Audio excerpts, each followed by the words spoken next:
नमस्कार दोस्तों, आज हमारे साथ पुलकी जी मौजूद हैं। पुलकी जी का एक मन ये था कि हम ऐसी वीडियो बनाएं हेल्थ इंश्योरेंस के ऊपर जिसमें हेल्थ इंश्योरेंस से रिलेटेड सारे के सारे डाउट्स क्लियर हो जाएं।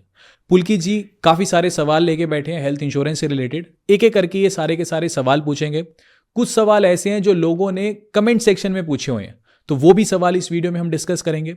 मेनली इस वीडियो के अंदर हम ये देखेंगे कि हेल्थ इंश्योरेंस बेसिकली होता क्या है, बिल्कुल लेमैन लैंग्वेज में उसको समझेंगे।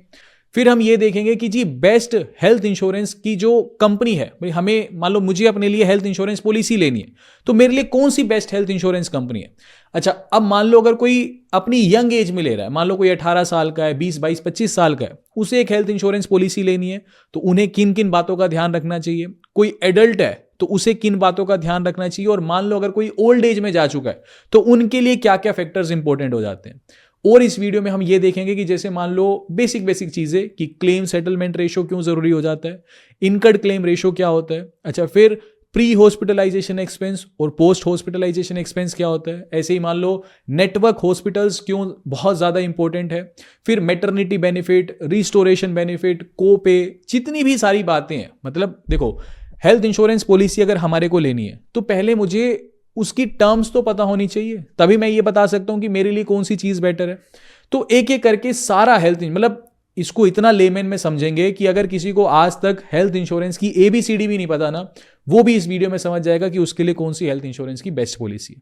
तो पुलकी जी, आप एक एक करके अपने जो भी आपके सवाल है आप पूछ सकते हो। इस वीडियो को बहुत ज्यादा मैं चाहता हूं कि लेमन लैंग्वेज में और बहुत इंफॉर्मेटिव वीडियो ये बने, उस तरीके से हम इस पॉडकास्ट को स्टार्ट करते हैं। सबसे पहला मेन सवाल तो ये आता है कि ग्रुप इंश्योरेंस और रिटेल इंश्योरेंस ये क्या होता है। देखो, ये सबसे जरूरी सवाल है, ठीक है।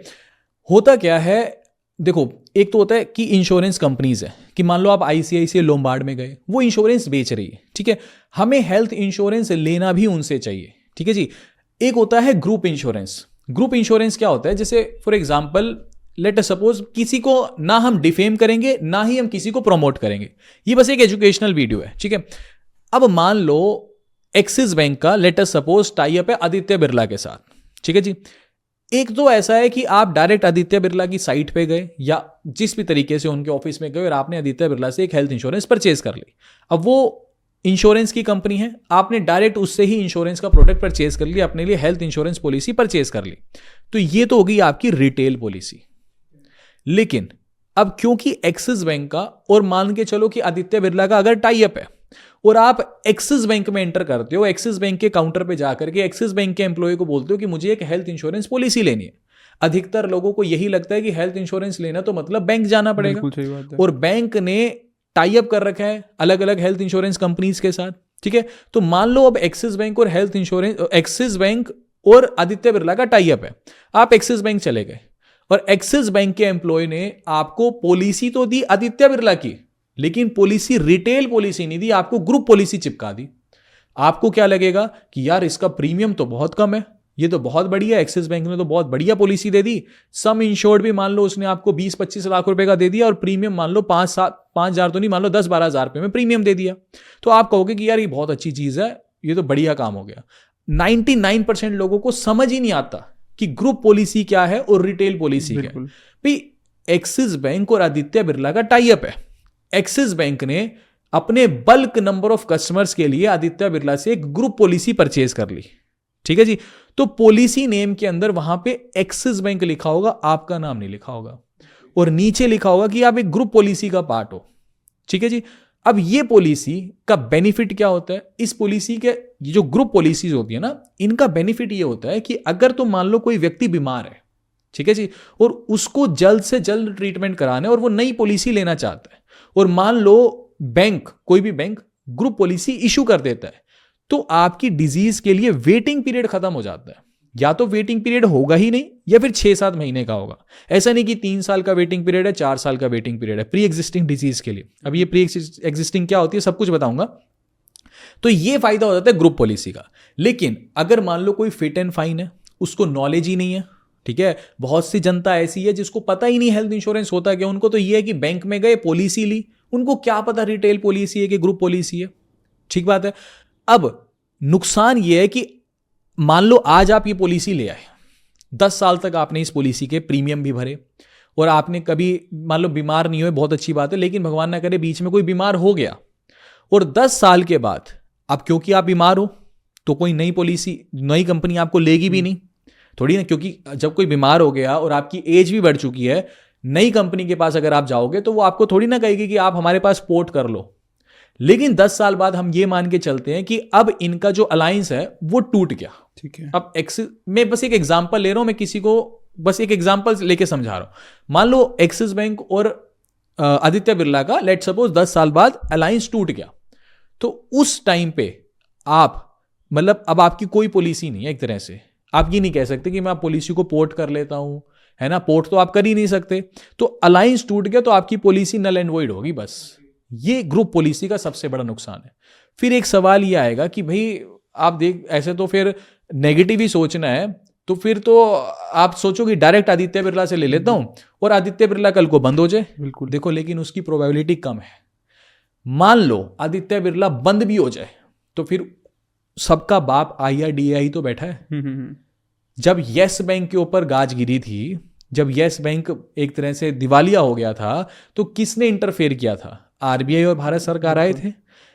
SBI को बोला गया था, ICICI HDFC को बोला गया था कि इनके शेयर्स परचेज करो, इसके अंदर मेजर शेयर होल्डिंग डालो आप और इस बैंक को आप बचाओ। क्योंकि आप समझो, ये जो इंश्योरेंस सेक्टर, बैंकिंग सेक्टर, ये किसी भी देश की नींव होते हैं। भगवान ना करे अगर मान लो XYZ, हम आदित्य बिरला का बस एक एग्जांपल ले रहे हैं just for an educational video, हम ना किसी को प्रमोट करेंगे ना डिफेम करेंगे, जस्ट एजुकेशन पर्पज से हम ही समझ रहे हैं। मान लो हाइपोथेटिकली स्पीकिंग, कल को आदित्य बिरला आप कहते हो कि मैंने रिटेल पॉलिसी ली और कल को बंद हो गई। पहली बात तो बहुत बड़ी कंपनी है, बंद नहीं होगी, लेकिन कल को बंद हो गई तो उस टाइम पे IRDAI बीच में आएगा, वो 4 और कंपनियों को बोलेगा कि इसके अंदर पैसा डालो, इस कंपनी को बचाना ही है। समझ के बात को, बचाना मजबूरी हो जाएगी, और अगर वो बचेगी तो आपकी पॉलिसी चलती रहेगी। तो ग्रुप के केस में नहीं हो सकता है? ग्रुप के केस में ऐसा है कि अगर मान लो उनका अलायंस टूट गया, अलायंस देखो कंपनी बंद होएगी नहीं, या तो उसको कोई बचाएगा, ठीक है, वो कंपनी चलती रहे। अलायंस इन द सेंस, मान लो आप और मैं पार्टनरशिप कर रहे हैं, आप और मैं अगर पार्टनरशिप कर रहे हैं, हमारे बीच में कुछ भी डिस्प्यूट हो गया, परसेंटेज शेयरिंग को लेके, प्रॉफिटेबिलिटी को लेके हमारी बननी बंद हो गई, तो फिर मैं ये थोड़ी सोचूंगा कि मेरे पॉलिसी होल्डर्स का क्या होगा। 10 साल बाद अगर मैं प्रॉफिट शेयरिंग के ऊपर आपसे अलायंस तोड़ दूं, तो मेरे जितने भी कस्टमर हैं, बैंक के जितने भी कस्टमर हैं जो ग्रुप पॉलिसी लेके बैठे हैं, उनकी पॉलिसियां नल एंड वॉइड हो गई। समझ गया। ठीक है, अब बात आती है कि फिर हमें बैंक से जाके पॉलिसी लेनी ही नहीं चाहिए क्या? हाँ, मैं यही पूछ रहा था। जैसे ICICI बैंक है, हम गए तो बैंक के काउंटर पे, लेकिन वो अपने ही दूसरी कंपनी ICICI लोम्बार्ड की पॉलिसी बेचता है। ICICI बैंक खुद थोड़ी ना हेल्थ इंश्योरेंस बना रहा है, वो तो ICICI लोम्बार्ड की बेचेगा। तो जब हम ICICI बैंक में गए, अगर वो मेरे को ICICI लोम्बार्ड से ली गई ग्रुप पॉलिसी बेच दे तो मेरा बहुत बड़ा नुकसान है यार। और लोगों को नहीं पता, लोगों को लगता है ICICI बैंक की पॉलिसी है, एक्सिस बैंक की पॉलिसी है। ये थोड़ी पता है कि किसका टाई अप किसके साथ है, किसका टाटा के साथ है, किसका आदित्य बिरला के साथ है, किसका मैक्स के साथ है, किसी को नहीं पता। तो ये चीज है। अच्छा, फिर सवाल आता है कि बैंक से जाके पॉलिसी लेनी ही नहीं क्या? लेनी है, ले सकते हो, लेकिन जब आप बैंक में जाओगे, हम बहुत रोते हैं ना कि जैसे मैं गया कि मैं कहूँगा नहीं नहीं यार, तुम्हारे प्रीमियम तो बहुत ज़्यादा है, वो दूसरी कंपनी वाला तो मेरे को बहुत सस्ता दे रहा था, आपके प्रीमियम तो बहुत कम है। वो कहेगा अच्छा कम प्रीमियम वाला चाहिए, लो उससे भी कम देता हूँ, ग्रुप पॉलिसी चिपका देगा। आपको नहीं पता तो आप पता भी नहीं कर सकते। करेक्ट है बात को? अगर आपको बैंक से लेनी है तो जाके क्लियर कट बोलो कि मुझे रिटेल पॉलिसी लेनी है, मैं आपसे ले रहा हूं, तो आप सिर्फ और सिर्फ उस पॉलिसी में एज एन एजेंट मेंशन होने चाहिए। समझ गया? ठीक है, आपका नाम पॉलिसी होल्डर नेम में नहीं होना चाहिए। अगर मैं ICICI लोम्बार्ड की पॉलिसी ICICI बैंक के काउंटर पे जाके ले रहा हूं, तो पॉलिसी होल्डर के नाम में ICICI बैंक नहीं होना चाहिए, मेरा अंकित मदान नाम होना चाहिए। समझ गया? तब मैं मानूंगा वो रिटेल पॉलिसी है। ठीक है, या फिर डायरेक्ट आप ICICI लोम्बार्ड की साइट पे जाकर के उसे परचेज कर सकते हो। तो जहां से भी लो, देखो पॉलिसी परचेज करने के 100 तरीके हैं। ऑनलाइन एग्रीगेटर्स भी हैं, जैसे आपका पॉलिसी बाजार, डिट्टो, ये भी हैं। फिर बहुत सारे एजेंट्स भी होते हैं, किसी के घर के पास किसी ने इंश्योरेंस का काम कर रखा है, किसी के पास किसी ने कर रखा है। फिर बैंक्स भी हैं, तो वे बहुत सारे हैं। या फिर चौथा ये है कि आप डायरेक्ट कि ICICI लोम्बार्ड चाहिए तो ICICI लोम्बार्ड की साइट पे ही चलेगी और वहां से ले। तो अलग अलग तरीके हैं, लेकिन हमें पॉलिसी रिटेल पॉलिसी लेनी है, दैट्स इट। ग्रुप पॉलिसी और कौन सी होती है? एक तो चलो ये हो गया, बैंक से जो लेते हैं वो ग्रुप पॉलिसी हो जाती है, जिसका मैंने आपको नुकसान बताया। दूसरा, ग्रुप पॉलिसी कौन इशू करता है? मान लो मैं कहीं नौकरी कर रहा हूं, तो जो मेरा कॉरपोरेट है वो ग्रुप पॉलिसी इशू कर देता है, मान लो उसका 100 एम्प्लॉय है तो 100 एम्प्लॉयज के लिए उसने किसी भी इंश्योरेंस कंपनी से ग्रुप पॉलिसी ले ली, ठीक है। वो पॉलिसी कब तक चलती है? जब तक आप कंपनी के साथ हो। जिस दिन कंपनी छोड़ोगे पॉलिसी खत्म। बिल्कुल। ऐसा थोड़ी है कि आपने 10 साल पॉलिसी चलाई, 10 साल तक आप बीमार नहीं हुए तो आपको कोई नो क्लेम बोनस थोड़ी ना देगा कि आपने कंपनी छोड़ दी तो आप इसको अपनी पर्सनल पॉलिसी चला लो। तभी तो बोला जाता है कि काफी सरकारी एम्प्लॉय या प्राइवेट एम्प्लॉय बोलते हैं मैं तो कवर्ड हूं, मेरे को तो कंपनी इंश्योरेंस देती है। वेरी गुड, देती है। कल को आपका मन कर जाए कि मुझे बिजनेस करना है, मेरे को नौकरी छोड़नी है, तो आपके पास अपनी पर्सनल हेल्थ इंश्योरेंस भी तो होनी चाहिए।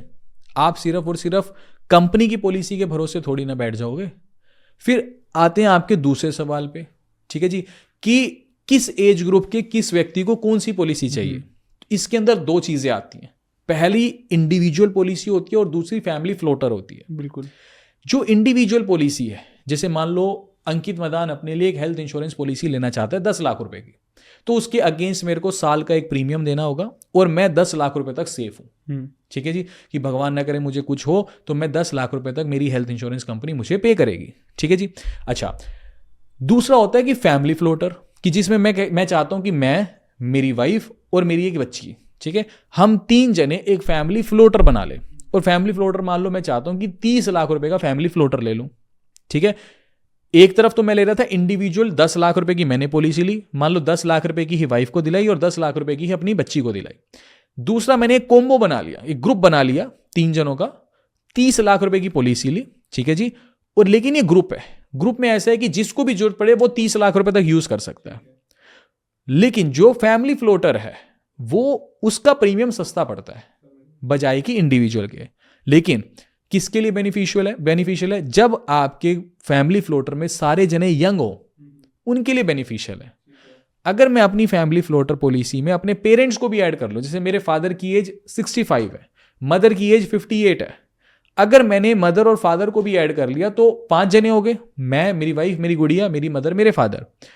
अब पांचों का प्रीमियम किसके हिसाब से बनेगा? जिसकी उम्र सबसे ज्यादा है, ठीक है। हम पांचों का प्रीमियम मेरे फादर की एज के हिसाब से डिसाइड हो जाएगा, समझिए। इसीलिए फैमिली फ्लोटर में आप सेम एज ग्रुप के लोगों को रखो, ठीक है। पेरेंट्स के लिए पॉलिसी चाहिए तो पेरेंट्स को वैसे तो इंडिविजुअल ही पॉलिसी दिलाओ, लेकिन फैमिली फ्लोटर बनाना है, ठीक है, तो पेरेंट्स का आपस में बना सकते हो क्योंकि उनका सेम ग्रुप हो गया, ठीक है। अब बात आती है बच्चे की, मेरी गुड़िया है, अब सवाल आता है कल को उसकी शादी भी होगी, फिर वो आपके ग्रुप में है, कल को वो तो दूसरे घर में चली जाएगी, फिर आप फैमिली फ्लोटर से उसको अलग कैसे करोगे? देखो, फैमिली फ्लोटर में कोई भी बच्चा तब तक रह सकता है, या तो वो 18 साल तक रह सकता है, उसके बाद वहां से एग्जिट होके इंडिविजुअल पॉलिसी अपने लिए सेम कंपनी में ले सकता है, दूसरे में पोर्ट करना चाहे वो भी कर सकता है। अगर नो क्लेम बोनस रहा, कुछ भी इशू नहीं रहा, तो दूसरी कंपनी भी आराम से ले लेगी। जो बेनिफिट उसने फैमिली फ्लोटर को दिए हैं कि मान लो लगातार कोई क्लेम नहीं लिया, तो नो क्लेम बोनस जो ऐड होते रहे वो भी उसको पास ऑन हो जाएगा इंडिविजुअल पॉलिसी में। या फिर या तो 18 साल के बाद खुद अपनी मर्जी से कभी भी एग्जिट करके अपनी पॉलिसी ले सकता है, या फिर अगर मान लो वो ये कहता है कि मैं अभी एग्जिट नहीं हो रहा 18 के बाद, तो फिर मैक्सिमम 24 या 25 साल तक कंपनी टाइम देती है, जब तक वो अपनी फैमिली पे डिपेंडेंट है। 24-25 के बाद वो खुद कमाने लगेगा तो कंपनी मानती है अब ये सेल्फ डिपेंडेंट हो चुका है, तो इसको अपनी इंडिविजुअल पॉलिसी लेनी ही पड़ेगी। फिर एक सवाल आता है कि क्या छोटा बच्चा अपनी बचपन से इंडिविजुअल पॉलिसी नहीं ले सकता क्या? हाँ, सही बात है। लेकिन इसका जवाब ये है कि ले सकता है। 91 डेज के बाद कोई भी बच्चा अपनी इंडिविजुअल पॉलिसी ले सकता है, लेकिन बेटर यही रहता है कि आप अपने ग्रुप में ही उसको रख लो, तो वो थोड़ा सा एक वो बन जाता है कि पूल बन जाता है, जो कि सस्ता भी पड़ता है, क्योंकि बच्चे की अलग लोगे इंडिविजुअल, फिर वाइफ की अलग लोगे, अपनी अलग लोगे, तो अभी आप यंग हो, प्रीमियम ज्यादा होता नहीं, इंडिविजुअली महंगी पड़ती है, इसीलिए ग्रुप ले लेते हैं लोग, क्योंकि ये है कि यंग एज में बीमार होने की पॉसिबिलिटी ना के बराबर होती है, तो इसीलिए लोग फिर ग्रुप को लेकर के ही फर्दर आगे चलते हैं, इसलिए फैमिली फ्लोटर को लिया जाता है। बाकी आप इंडिविजुअल लेना चाहो तो इंडिविजुअल भी ले सकते हो, अगर आप अफोर्ड कर सकते हो तो। अब अंकित जी, नेक्स्ट चीज़ यहाँ पर ही आती है, लेट सपोज मुझे पॉलिसी लेनी है, ठीक है, चाहे मैं फैमिली फ्लोटर लूँ चाहे इंडिविजुअल लूँ। अब मैं किसी भी बैंक की साइट पे गया या फिर किसी भी पॉलिसी की साइट पे गया, मैं वहाँ पे जाके अप्लाई करता हूँ ना, तो बहुत सारी टर्म्स एंड कंडीशन आ जाती है, तो एक एक करके मैं आपसे टर्म्स एंड कंडीशन पुट करता हूँ, तो आप मेरे को ईजी आसान भाषा में समझाना ताकि सब कुछ क्लियर हो जाए। तो सबसे पहला पॉइंट यहाँ पर ही आता है कि प्री एंड पोस्ट हॉस्पिटलाइजेशन क्या होता है? देखो, प्री और पोस्ट हॉस्पिटलाइजेशन नाम से ही क्लियर है। देखो, जब पॉलिसी होती है ना, वो अलग अलग तरीके से मिलती है भी। आप पॉलिसी में देखो पॉलिसी का क्लेम तभी मिलेगा जब आप हॉस्पिटल में एडमिट होगे 24 घंटे से ज़्यादा के लिए, ठीक है, तभी आपको क्लेम मिलेगा। ठीक है। अब ऐसा तो है नहीं कि आप डॉक्टर को दिखाने गए और डॉक्टर बोलेगा लेट जाओ जी, चलो चलो अब आपको एडमिट होना ही पड़ेगा, अनटिल एंड अनलेस आपका कोई एक्सीडेंट केस नहीं है तो, है ना। ऐसा थोड़ी कि किसी को किडनी में दिक्कत है, वो बोले यार थोड़ा सा दर्द हो रहा था, जाके लेटा और बोले 5 दिन के लिए एडमिट करना पड़ेगा, ऐसा तो है नहीं। डॉक्टर के पास जाएगा, डॉक्टर कुछ दवाई देगा, 5, 7, 10 दिन, महीने के लिए दवाई देगा, नहीं आराम पड़ेगा तो बोलेगा सर्जरी करनी पड़ेगी, है ना, जिसके लिए आपको एडमिट होना पड़ेगा। फिर आप एडमिट होगे, उसके बाद आपकी छुट्टी करेगा वो 5-7 दिन के बाद, फिर आप घर जाओगे और उसके बाद भी दवाइयाँ खानी पड़ेगी। तो एडमिट होने से पहले भी दवाइयाँ खाई जिसका कुछ खर्चा था, फिर एडमिट हुए, सर्जरी का खर्चा हुआ, फिर एडमिट होने के बाद घर जाओगे, उसके बाद भी दवाइयाँ खाओगे, उसका भी कुछ खर्चा है। तो इसी को बोलते हैं प्री हॉस्पिटलाइजेशन एक्सपेंस और पोस्ट हॉस्पिटलाइजेशन एक्सपेंस। अब कुछ बैंक्स कह लो, कुछ इंश्योरेंस कंपनीज ये बोलती हैं कि हम मैक्सिमम 60 डेज, जो एडमिट होने से 60 दिन पहले जो आपने दवाइयाँ खाई उसका खर्चा देंगे और 60 दिन बाद का देंगे। कुछ बोलती हैं हम 180 दिन पहले का देंगे और 180 दिन बाद जो भी खर्चा होगा उसका सारा का सारा जो एक्सपेंस होगा वो हम आपको पे करेंगे। तो हमारे लिए कौन सी इंश्योरेंस कंपनी बेटर है? जो हमारे को प्री और पोस्ट हॉस्पिटलाइजेशन एक्सपेंस की विंडो ज़्यादा से ज़्यादा दे, हमारे लिए वही बेटर है, क्योंकि मेरा फिर दवाइयों का भी कॉस्ट सारा का सारा निकल जाता है। तो एक तो चीज़ आ गई प्री और पोस्ट हॉस्पिटलाइजेशन एक्सपेंस देखना है। दूसरी सबसे ज़रूरी चीज़ होती है प्री एग्जिस्टिंग पीरियड भी देखना है, वेटिंग पीरियड जिसको बोलते हैं। देखो बेसिकली हेल्थ इंश्योरेंस काम कैसे करता है। मान लो आज तारीख है 1 जनवरी 2025, आज मैं लेट अस सपोज टाटा की हेल्थ इंश्योरेंस पॉलिसी परचेज करता हूं, या मान लो मैंने नीवा बुपा की परचेज करी, ठीक है जी। अब मैंने नीवा बुपा की हेल्थ इंश्योरेंस परचेज कर ली 1 जनवरी 2025 को, आज मेरे को पॉलिसी इशू हो गई। अगले 30 डेज तक चाहे मेरे को भगवान ना करे कोई फ्रेश डिजीज भी लग जाए, मेरे को 1 रुपये का भी क्लेम नहीं मिलेगा। ये रूल है, पहले 30 दिन तक कुछ भी फ्रेश डिजीज आ जाए 1 रुपये का भी क्लेम नहीं मिलेगा। अच्छा, पहले 30 दिन कवर क्या है? सिर्फ और सिर्फ अगर किसी का एक्सीडेंट हो जाए, एक्सीडेंटल केस है और फिर वो हॉस्पिटल में जा रहा है, तो उसको पैसा मिलेगा, क्योंकि एक्सीडेंट तो आपने डेलिबरेटली नहीं किया ना। ऐसा थोड़ी कि आप ये कह रहे हो कि एक्सीडेंट हो जाए उसके बाद मैं हॉस्पिटल में जाके मतलब पॉलिसी ले लेता हूँ, उसके बाद जाकर के हॉस्पिटल में मैं एडमिट होऊंगा। तो पहले 30 डेज तक सिर्फ और सिर्फ एक्सीडेंट कवर है। अच्छा, उसके अलावा जैसे जिस दिन हम पॉलिसी परचेज करते हैं, जिस दिन हम पॉलिसी ले रहे हैं, उससे पहले मेरे को ये बताना होता है कि मुझे कोई पहले से बीमारी है क्या। उसमें आपको कभी कुछ छुपाना नहीं है। किसी को बीपी है, शुगर है, लोग बहुत लाइटली ले लेते हैं, किसी को क्या पता चल रहा है तो है, ठीक है। हफ्ते में एक बार बीपी की गोली खाते हो तो भी बीपी है, बीपी या तो है या बीपी नहीं है। अगर बीपी की गोली कभी कभी खा रहे हो तो बताना पड़ेगा, ये बताओ चाहे 7 दिन में एक बार गोली खानी पड़ती है, बट बताओ क्यों। अगर छुपाओगे, कल को हार्ट से रिलेटेड कुछ प्रॉब्लम आ जाए और डॉक्टर ने लिख दिया कि बीपी पहले से था, चाहे क्लेम 50 लाख का हो, सारा रिजेक्ट हो जाएगा। तो फिर क्या फायदा मेरा प्रीमियम भरने का। या मान लो अगर सपोज किसी को किडनी से रिलेटेड पहले से ही प्रॉब्लम है, वो हेल्थ इंश्योरेंस पॉलिसी ले रहा है, ठीक है, आपने सब कुछ बता दिया, डिस्क्लोज कर दिया। अब कंपनी की मर्जी है वो आपको पॉलिसी इशू करे या ना करे। कई बार बीच में जो एजेंट्स होते हैं वो बोलते हैं कोई बात नहीं मत बताओ पॉलिसी, भाई उसको तो अपने कमीशन से मतलब है, वो आपकी पॉलिसी इशू करवा देगा, उसको क्या लेना देना कल को क्लेम मिले या नहीं मिले। उसका टारगेट पूरा, आप हर बार प्रीमियम भरोगे, उसके पैसे बनते रहेंगे। समझ रहे हो, पॉलिसी आपकी है भाई, आप छुपा रहे हो, एजेंट का तो काम खत्म, उसको तो अपना कमीशन मिल गया, दैट्स इट। तो कुछ भी छुपाना नहीं है, बिल्कुल सच्चाई से चलना है, वरना झूठ बोलोगे तो अपने पैसे गड्ढे में ही डाल रहे हो। बिल्कुल सही बात है, फिर आप प्रीमियम भी वेस्ट ही कर रहे हो। इससे अच्छा तो प्रीमियम ही जोड़ना शुरू कर दो अपने बुरे वक्त के लिए, ठीक है ना। तो इनको बोलते हैं प्री एग्जिस्टिंग डिजीज। जो बीमारी मेरे को पॉलिसी लेने से पहले से थी उसको प्री एग्जिस्टिंग डिजीज बोलते हैं। अब हर प्री एग्जिस्टिंग डिजीज के लिए एक वेटिंग पीरियड होता है। जैसे कुछ कंपनी कहती है कि मान लो वेटिंग पीरियड हमारा 2 साल का है, कोई कहेगी 1 साल का है, कोई कहेगी 3 साल का है, कोई कहेगा 4 साल का है, ठीक है जी। मान लो अगर किसी का 4 साल का वेटिंग पीरियड है, किसी को किडनी से रिलेटेड दिक्कत है, उसने पॉलिसी ले ली, पॉलिसी इशू भी होगी। अब अगले 4 साल तक किडनी से रिलेटेड अगर कोई भी हेल्थ इशू आता है, आपको एडमिट होना पड़ता है, तो आपको क्लेम नहीं मिलेगा। 4 साल के बाद उसका वेटिंग पीरियड ओवर होगा, फिर आपको क्लेम मिलना शुरू हो जाएगा। अब बात आते हैं दोबारा ग्रुप पॉलिसी पे और रिटेल पॉलिसी पे। तो रिटेल पॉलिसीज में वेटिंग पीरियड रहता है, ठीक है। ग्रुप पॉलिसी में वेटिंग पीरियड या तो होता ही नहीं है या बहुत कम रहता है। तो ऐसे में अगर कोई बीमार है जिसको लगता है कि नियर फ्यूचर में उसको जरूरत पड़ सकती है, तो फिर उसे ग्रुप पॉलिसी ले लेनी चाहिए, उनके लिए बेटर है। कि वेटिंग पीरियड ना के बराबर हो जाता है ना वहां पे, तो उनके लिए फिर ग्रुप पॉलिसीज ज्यादा बेटर हो जाती है। लेकिन अगर कोई फिट एंड फाइन है तो फिर आंख बंद करके रिटेल ही पॉलिसी हम लेंगे। ठीक है। तो इसको बोलते हैं प्री एग्जिस्टिंग डिजीज। एक चीज आती है मैटरनिटी बेनिफिट।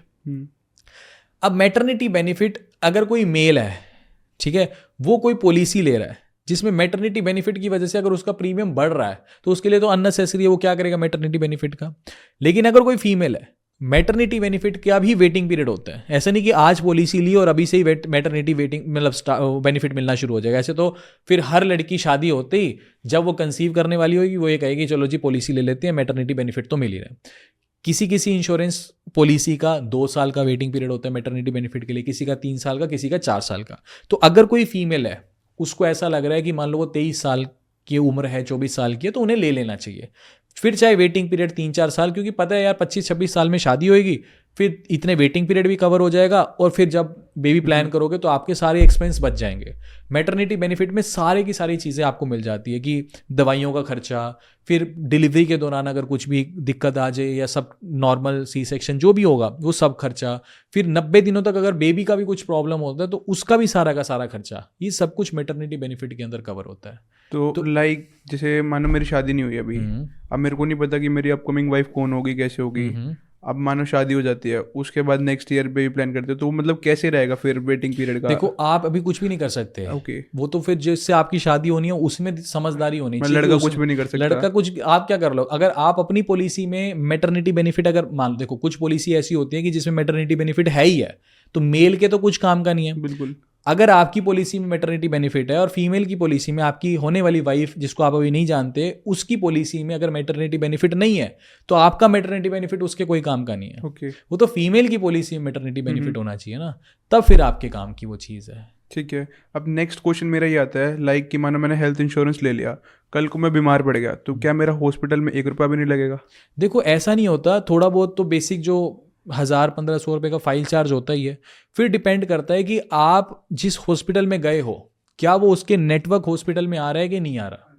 ठीक है, जैसे मान लो हर इंश्योरेंस कंपनी के कुछ नेटवर्क हॉस्पिटल है पूरे देश भर में, अगर तो आप उन्हीं, वैसे ऑलमोस्ट सारे कवर होते हैं, अगर आप उसी हॉस्पिटल में जा रहे हो और इलाज करा रहे हो तो आप उस नेटवर्क हॉस्पिटल में गए, आप अपनी पॉलिसी की कॉपी दोगे, ठीक है जी, और आप जा करके अपना इलाज शुरू करोगे। आपको अपनी जेब से कुछ नहीं देना, कैशलेस ट्रीटमेंट आपका हो जाएगा।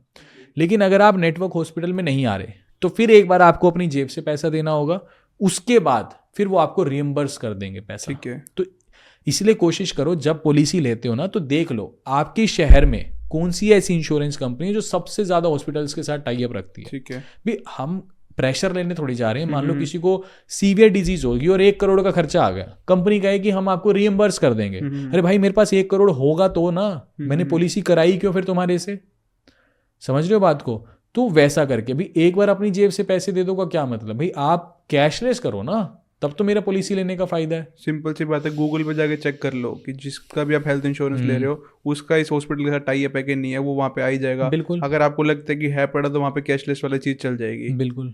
ठीक है। तो इसके बाद मेरा नेक्स्ट क्वेश्चन यहाँ पर ये आता है, एक टर्म होती है इसके अंदर रूम रेंट कैपिंग, तो ये क्या होता है? देखो इसके अंदर अलग अलग चीज़ें हैं। तो जब आप पॉलिसी लोगे तो वहाँ फिल्टर लगा लेना, जब आप अलग अलग पॉलिसीज़ को कंपेयर करोगे ना, वहाँ फिल्टर लगा लेना नो प्रेफरेंस का, कि हमें कोई कैपिंग ही नहीं चाहिए। जैसे कई बार हम ले लेते हैं कि मैंने पॉलिसी ली प्रीमियम बचाने के लिए, मैंने उसमें सेलेक्ट कर लिया कि मैं शेयरिंग रूम ही लूँगा हमेशा, लेकिन जब मैं बीमार हुआ मैंने कहा कि मैं डबल शेयरिंग लूँगा, कि एक रूम में 2 बंदे होंगे वही रूम लूँगा। लेकिन जब मैं हॉस्पिटल में गया तो ऐसा कोई रूम अवेलेबल ही नहीं था, वहाँ सिंगल ही रूम अवेलेबल था। समझ रहे हो बात को। अच्छा, अब जब आपका कुछ भी खर्चा हुआ, देखो जब डॉक्टर की विजिट होती है, मान लो शेयरिंग रूम में डॉक्टर की हर विजिट अगर 2000 रुपये की है तो प्राइवेट रूम में वही विजिट 4000 की हो जाती है। बिल्कुल। ठीक है, तो जो एक्सपेंस मेरा शेयरिंग में 5 लाख का आना चाहिए था वो आराम से 7.5-8 लाख का आ जाता है। फिर कंपनी क्या कहेगी, कंपनी कहेगी आपकी पॉलिसी शेयरिंग रूम के हिसाब से थी तो हम आपको मैक्सिमम 5 लाख रुपए ही देंगे, ऊपर के जो 2.5-3 लाख रुपए वो आपको अपनी जेब से देने पड़ेंगे, सिर्फ इस बात पे कि बेड शेयरिंग वाला रूम था कि सिंगल रूम था। कई बार आपके बहुत एक्स्ट्रा पैसे लग जाते हैं। तो जब भी आप पॉलिसी लोगे ना तो रूम रेंट कैपिंग के अंदर आप no preference in the sense, मतलब आप ये सेलेक्ट करोगे कि मुझे कोई भी रूम में ले सकता हूँ, कंडीशन नहीं है कुछ भी। यही बेस्ट तरीका है कि कम से कम अब आप वहां जाके ये थोड़ी देखोगे, अब मान लो किसी को होश ही नहीं है फैमिली को पता ही नहीं कौन सा है, उसको ये है कि इंश्योरेंस है, अब उसको रख दें डीलक्स रूम में रख दें तो फिर तो बैंड बजेगी उसकी तो पूरी की पूरी। तो इसीलिए इसके अंदर हमें कुछ भी वो नहीं करना, मतलब सारे रूम अलाउड है, चाहे सिंगल हो, डबल हो, 4 शेयरिंग, जहाँ जगह मिलेगी वहाँ जा करके हम इलाज कराएंगे वैसा। इसमें एक टर्म और आती है को पेमेंट, तो वो क्या होती है? देखो को पे कोई काम की चीज़ नहीं है। को पे का मतलब होता है कि मान लो आपने पॉलिसी ली 50 लाख का सम इंश्योर्ड है, लेकिन आप कह रहे हो कि शुरू का 2 लाख है ना वो मैं को पे करूंगा, ओके, कि शुरू का 2 लाख हमेशा मैं भरूंगा, इससे आपका प्रीमियम बहुत हद तक कम हो जाता है।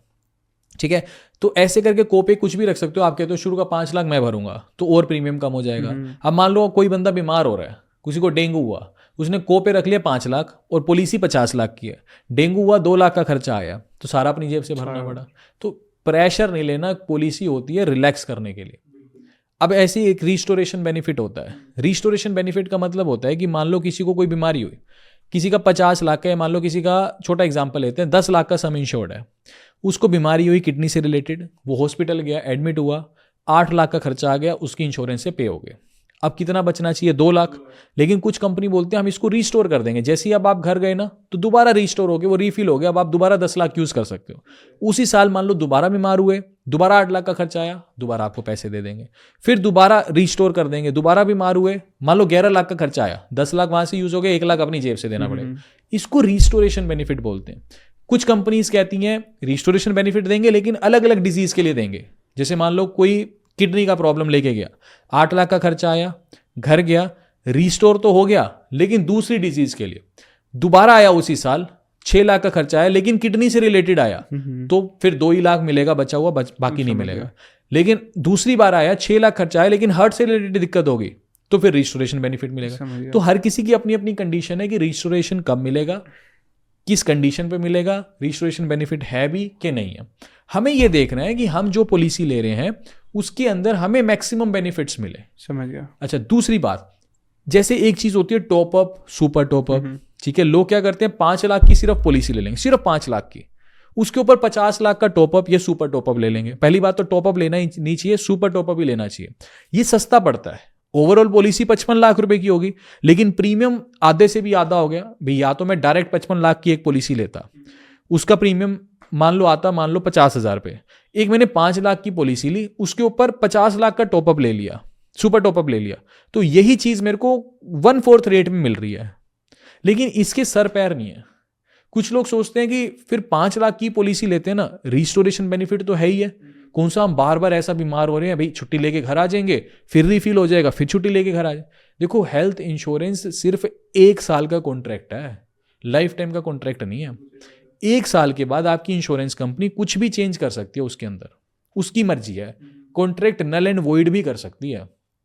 तो आज जो आपको रिस्टोरेशन बेनिफिट दिख रहा है, या फिर मान लो आज आपको टॉपअप, सुपर टॉपअप दिख रहे हैं, ये आज तो हैं, कल को इनके प्रीमियम बहुत ज़्यादा बढ़ जाए, तो इसीलिए इनके ऊपर इतना ज़्यादा रिलाई नहीं करना चाहिए। ये फ्री में मिल रही है, बहुत अच्छी बात है, लेकिन हमें अपना बेस कवर बड़ा रखना है जो हमारे साथ हमेशा काम में आएगा। अगर आपको लगता है कि आपके खर्चे इस तरीके से हैं, आप बड़े शहर में रहते हो, भी 25 लाख की पॉलिसी तो होनी चाहिए, तो 25 लाख का ही बेस कवर लो। ये मत करो 5 लाख की बेस पॉलिसी ले ली, 20 लाख का सुपर टॉपअप ले लिया, या सोच रहे हो कि 10 लाख की पॉलिसी ले लेते हैं, ऐसी पॉलिसी ले लेते हैं जिसके अंदर रिस्टोरेशन बेनिफिट तो है ही है। ये चीज़ें नहीं करनी, क्योंकि रिस्टोरेशन बेनिफिट आज है, 2 साल बाद कंपनी हटा दे या कह दे कि रिस्टोरेशन बेनिफिट चाहिए, तो ये एज एन एड ऑन है, इसके लिए आपको एक्स्ट्रा प्रीमियम लगेगा बहुत सारा। तो वो काम हमारे को नहीं करना। हमें हमेशा अपना बेस कवर उतना रखना है जितनी मेरी नीड है, जितना मुझे लगता है कि मेरा लाइफस्टाइल है और मेरे खर्चे हैं। ठीक है, इन चीज़ों के ऊपर आपको रिलाई नहीं करना। ठीक है, अभी आपने एक टर्म यूज की थी नो क्लेम बोनस, तो एक बार उसे एक्सप्लेन कर दो। देखो, नो क्लेम बोनस होता है कि मान लो मेरी पॉलिसी 10 लाख रुपए की है, ठीक है, कुछ कंपनी 10% नो क्लेम बोनस देती है, कुछ 20%, कुछ सीधा 50%। मान लो कोई कंपनी कहती है हम 20% नो क्लेम बोनस देंगे। अब मान लो 1 साल हो गया, मैंने पॉलिसी ली, मैं बीमार नहीं हुआ, 10 लाख की मेरी पॉलिसी थी, तो नो क्लेम बोनस, मैंने कोई क्लेम नहीं लिया, नो क्लेम, उसके लिए बोनस, तो 20% मेरा सम इंश्योर्ड बढ़ जाएगा, प्रीमियम वही रहेगा। ठीक है, लेकिन अब मेरा सम इंश्योर्ड 10 लाख का 20%, यानी अब 12 लाख रुपए का मेरा कवरेज हो गया।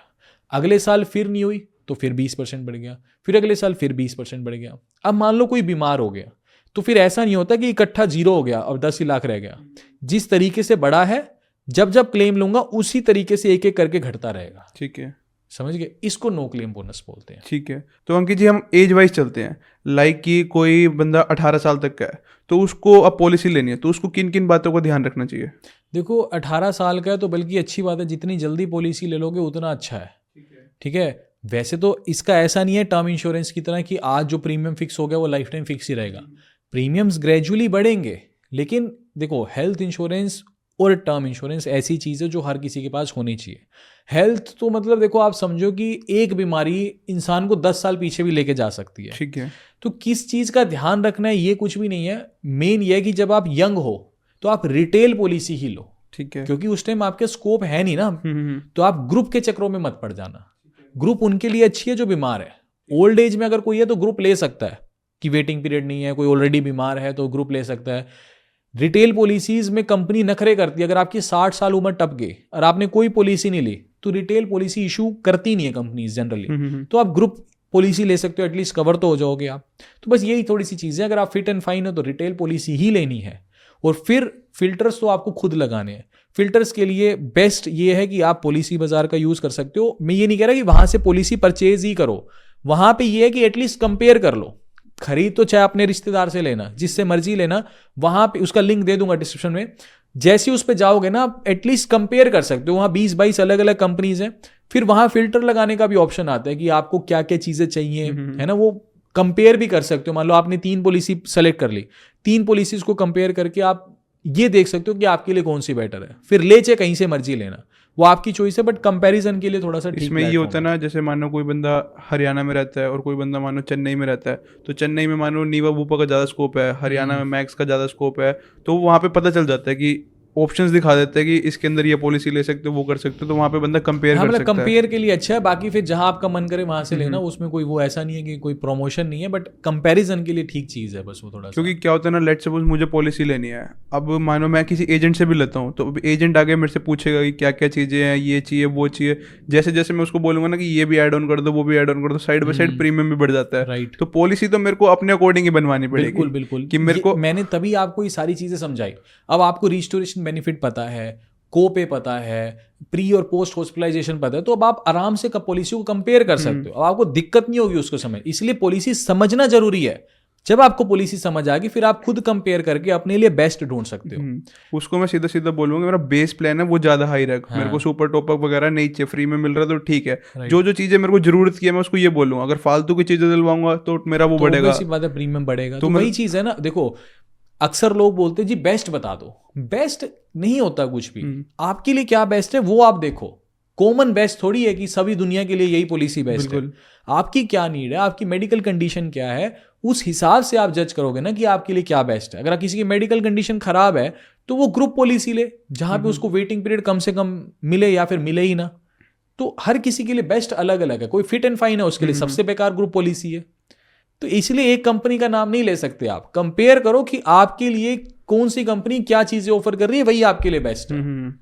एक चीज़ ये भी थी, अब जैसे सरकार का टारगेट है 2027 तक कि हेल्थ इंश्योरेंस कंपलसरी होना ही चाहिए हर इंडिविजुअल के लिए, तो सरकार इसके लिए अलग अलग इनिशिएटिव भी ले रही है। तो सरकार की तरफ से हमें इंश्योरेंस भी मिलता है, जनधन इंश्योरेंस जो भी चल रहा है, तो मानो हर किसी के पास वो है, तो उसके अलावा क्या हमें दूसरा इंश्योरेंस लेना चाहिए? लेना ही चाहिए। देखो अब ये इंश्योरेंस भी वही चीज़ है कि ये भी एक ग्रुप पॉलिसी ही तो है। सरकार ने किसी कंपनीज के साथ ग्रुप पॉलिसी उठा ली, जब तक उनका टाई अप है तब तक तो ठीक है। जिस दिन सरकार बदली या कुछ भी हो जाए, सरकार कहती है कि या तो आप प्रीमियम भरो, चलो फ्री सेवा भी दे रही है, कल को चले बंद हो जाए, क्लेम मिलने में दिक्कत होने लगे, पर्सनल तो होनी चाहिए ना। कल को ऐसा है कि पॉलिसी तो चल रही है लेकिन आधे से ज्यादा हॉस्पिटल उसको एक्सेप्ट ही नहीं कर रहे। ठीक है, दूसरी चीज उसकी लिमिट भी कम मिलती है, लिमिट भी 5 लाख है फिर उसकी, तो वो एक ग्रुप पॉलिसी है। कल को सरकार उसको चलाए, लेकिन सरकार ऐसी आ जाए कि मंत्रिमंडल ही काम का नहीं है, उसको ढंग से फंडिंग नहीं मिल रही, आधे से ज़्यादा नेटवर्क हॉस्पिटल्स में वो चल ही नहीं रही है, तो फिर वो किस काम की? अपनी पर्सनल तो होनी चाहिए ना आपके पास। तो अंकित जी मेरे तो जो भी डाउट्स है आपने सारे क्लियर कर दिए, बाकी इसके अलावा फिर भी कुछ हो तो आप बता सकते हैं। देखो ऑलमोस्ट सारा कुछ हमने कवर कर ही लिया इसके अंदर, बाकी यही है कि फिर भी कुछ डाउट हो तो कमेंट सेक्शन में रिप्लाई करने की कोशिश ज़रूर करूँगा। और बाकी मिलते हैं आपसे अगली वीडियो में। अभी के लिए this is end of the video. Thanks for listening and thank you all.